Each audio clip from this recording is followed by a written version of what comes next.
D dollarisation की बात हो Yes. रही है, ईरान पर्टिकुलरली उस चैनल को भी ओपन कर रहे हैं, तो इसको आप कैसे देखते हैं? डी डॉलराइजेशन का मैं बात बता रहा हूँ, जानना जरूरी है। अभी सब बता रहे हैं कि डी डॉलराइजेशन, लेकिन इसका बात अभी नहीं है, ये भी 1974 से शुरू हुआ है।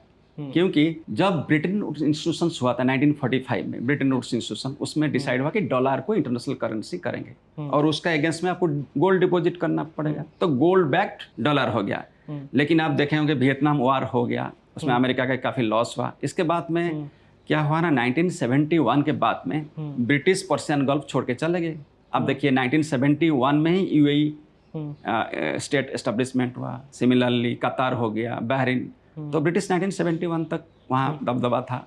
इसके बाद में जब अमेरिका एंट्री किया तो अमेरिका सोचा है तो अच्छा चीज़ है, तो उसमें हम क्या करेंगे ना, मतलब बिना कुछ खर्चा करके ग्लोबल सुप्रीमेसी रखेंगे डॉलर का। कैसे होगा, तो वो लोग क्या किया ना, गोल्ड को डीलिंग करके पेट्रो डॉलर के साथ लिंक कर दिया। मतलब डॉलर जो है पेट्रोलियम के साथ लिंक होगा, जो भी पेट्रोलियम बेचेगा, जो भी खरीद करेगा, वो डॉलर में खरीद करेंगे।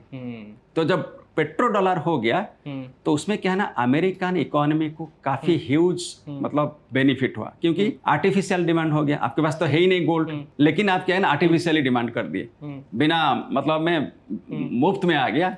आप सारे लोग डॉलर्स में कन्वर्ट कर रहे हैं। उसके बाद डॉलर आप कहाँ डिपॉजिट करेंगे, आप अमेरिकन बैंक्स में करेंगे। उसका इंटरेस्ट किसको आएगा, यूएसए के पास आएगा। फिर आप अमेरिका का जो है ट्रेजरी बॉन्ड भी खरीद करेंगे, बोलेंगे डॉलर से स्टेबल है। फिर इसका बेनिफिट किसको, अमेरिकन इकोनॉमी को जाएगा।